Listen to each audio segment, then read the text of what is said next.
Get Involved Referee is brought to you by Pressbox PR.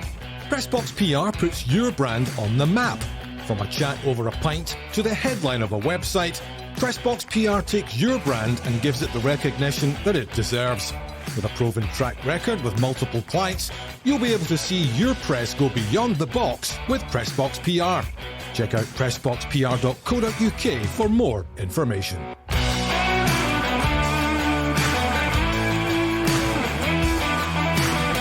Hello and welcome to Get Involved Referee with me, Lindsay Heron, Steve Conroy, and joining us on video link today is Des Roach. Welcome guys, thanks for being with us again today. Another huge week obviously in Scottish football ahead. The season well and truly underway guys, and of course eagerly anticipating the first Celtic Rangers match of the season, a game that's always kind of defines what's happened so far in terms of the football side of things, but a massive moment for the man in charge, Steve. Oh yeah, you just can't overstate it. I've said on here what it's like to be in the middle of it, and even though we're agreeing they're maybe a wee bit more staid than they used to be, you just can't overstate the size of this game. So whoever it is that gets it, they're in for a sleepless week. We understand, Des, that the man who will get this game will be NickWalsh, one of the rising stars obviously in the refereeing world in the last few seasons. Pretty confident that Nick will be allocated to the match, and deservedly so. I think he's fastly gaining the reputation for being Scotland's number one referee at this minute in time. He's not put a foot wrong as much as we've seen so far this year, and he's obviously done one last year, so it's a natural progression. And to get the first one of the season, it's a big vote of confidence from Nick so early on. You'd always been talking about Nick's qualities, Steve, that you felt he was the man for the big occasion. So I guess you'd be quite happy that he would be allocated this game. Oh yes, I think it's the sensible decision. I don't think that they could really, in the current circumstances, give it to anybody else. Thoroughly deserves it. He's done his time, and I know he's done one already, but this will be the first one in front of the 60,000. If he was nervous last time, then he's in for a surprise this time. He'll love it, but he's more than fit for it. Of course, that was when during COVID times, Des, it was a Rangers 4-1 victory at the end of the 2021 season. He sent off Callum McGregor in that game, so I guess it proves, that he's got the ability to make big calls if need be, Des. Oh, absolutely. Nick's there by merit. I think that what you'll see come Saturday in front of the big crowd is, and I'm hoping, and I'm pretty sure this will be the case, Nick will also step up his game. He'll be super charged up for it, super focused. What we've really got to do is just let him get out there, get control of the game, and try and put his personality across as well. I'd like to see him control the game that way. And the players, both Celtic and Rangers, will be hyped the way they've started the season, both Champions League qualifiers, obviously. So we're looking for the right man for the job, and I certainly believe that Nick is the right man for the job this weekend.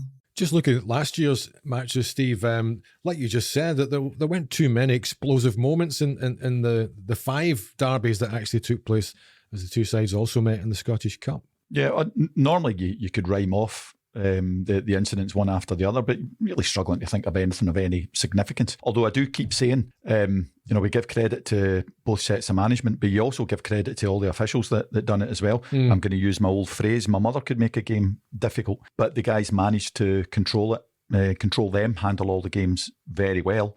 So credit to everybody that was involved in them. And I hope that Nick gets a relatively, I'm not going to use the Q word, he has a relatively easy weekend of it. Absolutely. Bobby Madden did two of the games last year. Des, Kevin Clancy got the first one. Willie Collum did the 2-1 game in April. He was supposed to get that February game that Bobby ended up doing instead. And then John Beaton did the last one, a 1-1 draw. Looks like none of these guys are good. Well, obviously Bobby's left to go to English football, but the other three are certainly not in contention. I don't think that anybody else is in with a... To be honest, I don't think anybody else is in with a shout. As much as you can have a shoe in these kind of things, then Nick is it. And, interestingly enough, you maybe take a look and an indication of the people who are involved this weekend and take that as a gauge to who will be involved next weekend. And I think that, again, speaks for itself. He wasn't used this weekend, so they're mitigating any chances of him getting something horribly wrong, and he's going to get back into a game maybe on the back of a poor performance and people looking at him in the newspapers and crowd expecting him. So no, I think it was quite tactical that he wasn't used as a match official this weekend, certainly in the middle, and just keeping his powder dry for this weekend. Mm-hmm. And equally, he's not been allocated to any of the League Cup matches this week either, other than, I think, his fourth official, perhaps, at one of the games, but he's certainly not in the middle. Yeah, no, he's not reffing. And again, that's the sensible decision, apart from the fact that if he, and very unlikely if he was to make a mess of something, but as well as that, if he was to come down with an injury, then that would put the kibosh on their planning. So that's a sensible decision. And again, an indication of part of the reason that we are led to believe that it's Nick that's getting it. What do you think, Des? I mean, you've seen the two teams in action. There doesn't seem to be too many, how would you put it, thuggish style players in either side, that would maybe lead to potential flashpoints. Not quite the same as it was maybe 10 years ago or 5 years ago. Yeah, listen, don't get me wrong. I'm sure the players can very well handle themselves and put themselves about for a challenge if it's required. But I think it's very reflective of the current two managers, the way that they play football. They both like to have the ball on the ground. They both like to have fluidity and pace amongst their team. So the brutality and the caution counts aren't as big as they used to be, and we're not going to maybe get those flashpoint situations. However, I'm sure it's an old firm derby with the eyes of the world on them.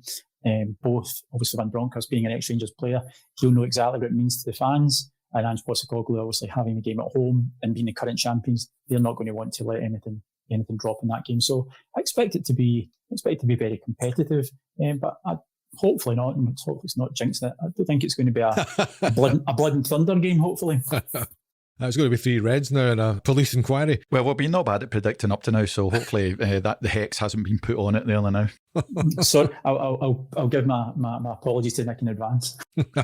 So that's a referee in the ascendancy, getting the big game as far as we believe. And like you guys had confirmed a couple of weeks ago, after Willie Collum's difficult day at Easter Road, the SFA have backed him, Steve. He's back into a big match Wednesday night, Ross County Celtic. Yeah, that's what we said. I don't think that there was ever going to be any doubt whether we agreed or didn't with with the bulk of his decisions. There's not a chance that the SFA would take a lasting effect on Willie. One game, and that could maybe be argued that it was all part of the ballot anyway, so that's what was going to happen. But there's no way that there was going to be a lasting gap in Willie's CV for this season. Not a chance. No, not at all. They've backed Willie so much for so many years that it would have been almost catastrophic if they'd done anything by taking him out the firing line and demoting him down leagues or whatever, or giving him a prolonged absence. I think the way the SFA operate is that they back their referees, or back some referees more than others, but Willie was always going to be favoured here, and it's not a surprise whatsoever. Might be worth a flutter on Willie giving a penalty, mind you, Steve. He's given 4 already this season. A couple of them in Europe, right enough, but yeah, they all count. Yeah, he's top of the league so far. If you're that way inclined, then 50 pence. As we've seen up to now, he certainly doesn't shirk decisions. He gets stuck in, and he's very quick at making his decisions, and that includes penalties. So, and I think maybe after, and we'll talk about it later, there might be some injustice in the Ross County camp just now that might fire them up a wee bit. So it could be odds on.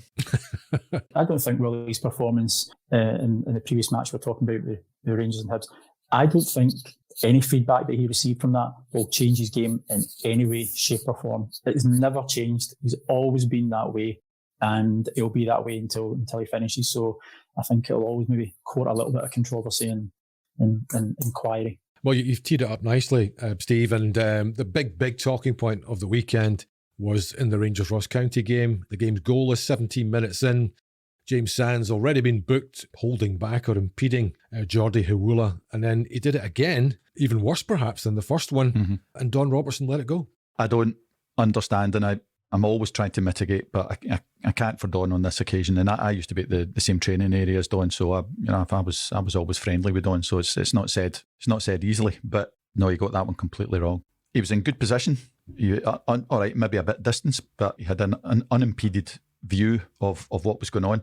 He's obviously just called it wrong. Although it's not just his decision. You see where on the pitch that was. The far side assistant had a clear, unimpeded view and had probably the best view of everybody, because he would have seen the arms round the back. Yeah. And that's in prime fourth official territory. So that wasn't down entirely to Don. That was a team failure, a system failure, if you like. Mm-hmm. Yeah, I guess you agree with that, Des. It's why did the fourth official not see it? I mean, I was at the match and working at the game, and I was further down the press box, and it looked to me like a foul, and I was further away than the fourth official. Like Steve, I know Don, worked with Don numerous times, like him, got a lot of time, a lot of respect for him, lovely guy. I just don't know what was happening there. The fact he gave a caution for the first one where they got tangled together. This one was a clear arms round them. For me, I think the fourth official has got the best view on it because it's almost more over to that sort of side of the play in the central area. But it's a team failing there. It's a team failing, not just Don. Yes, Don will carry the can, but Sands was all over the opponent. And while we're saying it's denying an obvious goal scoring opportunity, you're not saying the player's going to score a goal. What he has is denied him the chance to actually have a shot at goal because there was 20 yards to run into. I'm very surprised at Don not getting that one, and I think nobody would be more concerned about it than Don himself. Don will know that, and I don't think he'll do a great Saturday night, put it that way. No, I know what he's like. He'll beat himself up a wee bit. The same as we all would. He'll be really annoyed that he got that wrong. But he just has to dust himself down, get on with it. We all make mistakes. Everybody on the pitch makes mistakes. Mm-hmm. So that's Don's mistake. Forget it.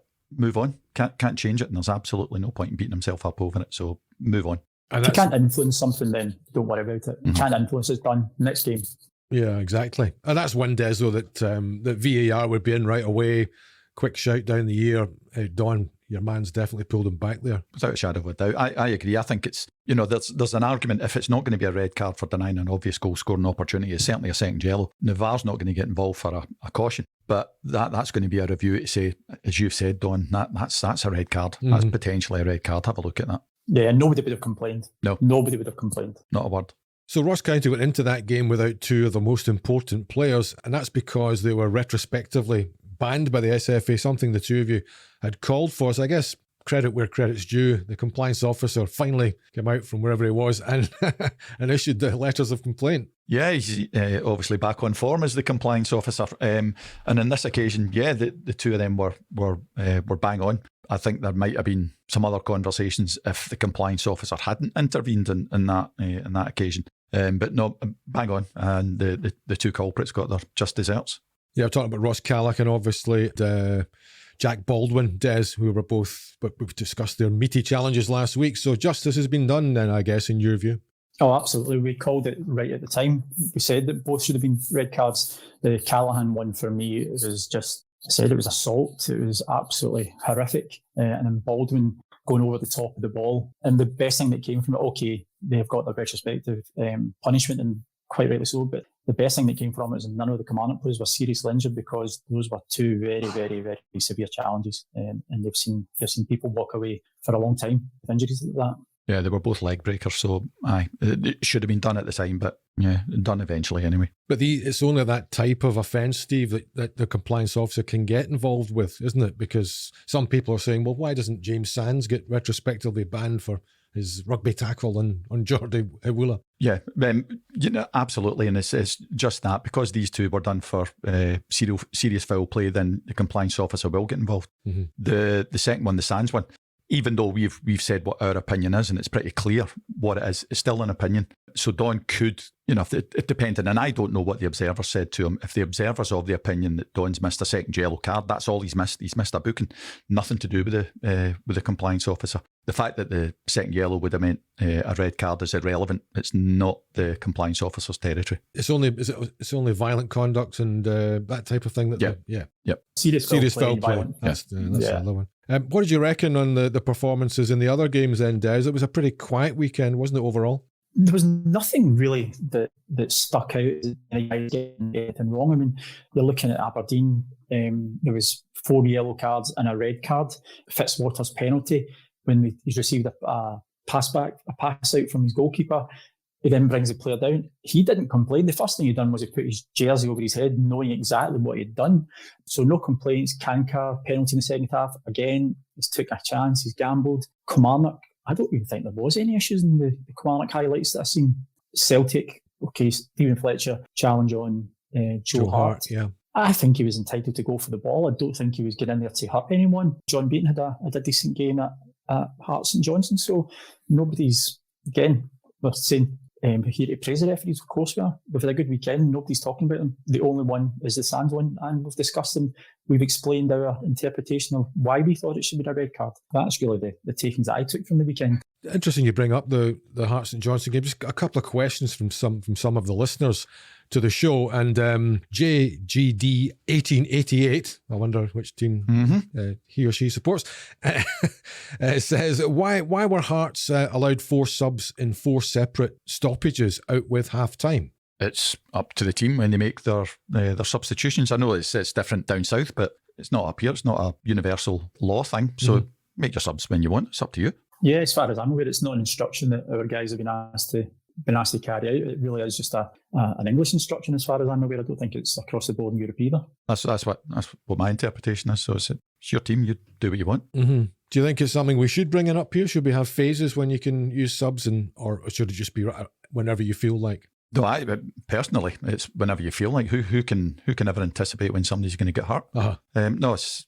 not, let them go on with it. It's the manager's job. It's up to him. It's his call. Nobody else's. It's the manager's prerogative to change the tactics of the game at that time. It could be if a team's winning that they want to try and slow the game down and shut off the defence, or it could be they're wanting to try and attack and get it going away. If you put it into phases, you almost take that tactical awareness and decision making out of the hands of the manager. And at the end of the day, that's what his job's there to do, to manage manage and get the team playing the way that he wishes. I know. You give them 5 subs, so why would you just try and sort of control that in any shape or form? Well, it does seem very strange. It's like the authorities deciding team tactics and when they're allowed to change it. It's a piece of nonsense, if you ask me. Okay, then Saints Girl has asked, in the St Mirren game at the weekend, the Hibs player has gone down. The referee didn't stop play when Hibs had possession. They played on and then lost possession. St Mirren got the ball back and they played on, only for the referee to stop the game to allow the Hibs player to get treatment.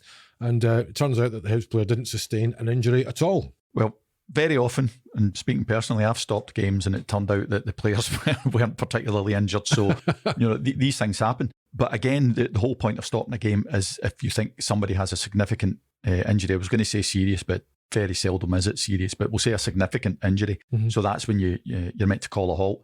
I just don't think that he called it right, letting play progress and then taking it back when the other teammen were in possession. Now, again, I don't know when he saw the injury. I don't know when he was made aware of it. But just, again, in mitigation, if that's when he's made aware that somebody's gone down hurt, in italics, then if that's the first opportunity that he gets to call a halt, then fair enough. Mm-hmm. But I agree. All things being equal, you call a halt there and then. Yeah, having not been at the game, the referees, you've got to judge it. Part of your duties of the referees, you judge the severity of an injury. If a player is severely injured, you stop the game straight away. Now, we didn't know if this is the first time that it's came to his notice that the guy's down injured. But if you are, and I'm hoping it is the first time, I hope that he hadn't let it go, because I would like to think that if you think a player's injured, then you just stop the game there and then. You don't allow it. It doesn't matter who's got the ball. It's the player's health and safety that comes first. But if I remember correctly, Des, that was Graham that was on that game. It was Graham Grainger's first ever SPL First game. ever, so that could be mitigation. His first ever Premier game. Yep. And he might never do that again in his puff once he gets more experienced in it. That would be mitigation in itself, but I'd be happy to go along with the fact that was maybe the first time he'd been made aware of the injury. And what happens if you find out a player isn't hurt? Should we just book them or maybe give them a kick or something like that and make sure they are hurt? Well, it felt like it a few times. Saying nothing. Yes. No, if they've tried to con you and tried to take a loan, yeah, caution to it, but I don't think that would ever come into it. If a player's down and you're stopping the game, you allow them to get treated, get them off. You maybe have a wee word in the ear and saying, like, come on, you've pushed it far enough there. No, I would never go for a referee issuing out violence. Corporal punishment or something like that. Oh, well, yeah, you've seen, we were always cautioned never to touch any player, but you see Kalina sometimes. Yeah. The fists in people's chests and stuff. Can't imagine anybody's going to try that up here. I think if we say the area looking at judging the severity of the injury, I used to always say to people, I'm not, if they stop play, they say, oh, why'd you stop play? Well, I'm not a doctor. I can't give you that decision, but probably Steve's the only referee in Scotland that could have done that. Oh, I've pulled that line a couple of times. And the looks on people's faces, it's hilarious. How do you know? Are you a doctor? Yeah. All right. Fair enough. Okay, well, that brings us to Ref of the Week then, guys. Who do you think had the best performance in the Premiership this weekend? Well, a week's a long time in football. Last week we were reluctant to name anybody. Des and I have had a bit of a discussion. There's 3 contenders. There's Colin Stephen, John Beaton and Graham Grainger. And I'm this week agreeing with Des that just because he had a good game, totally in control of it, but because of the fact it was bigger than everybody else's, because it was his first Premier game, I'm going to go with Graham Grainger. I think that Graham's been on the cusp for a wee bit of time now. He's had to wait for his opportunity. He's getting his opportunity ahead of some other guys that are in the elite group. His first ever game on St Mirren versus Hibernian. I'm not talking about anything from it. I know we said about that injury, but no, I would like to hear Graham say well done, congratulations. I would give it to Graham Grainger. Excellent. Well, thanks very much, guys. Join us again on Get Involved Referee when we'll pore over the meeting of Glasgow's Big Two. See you next time.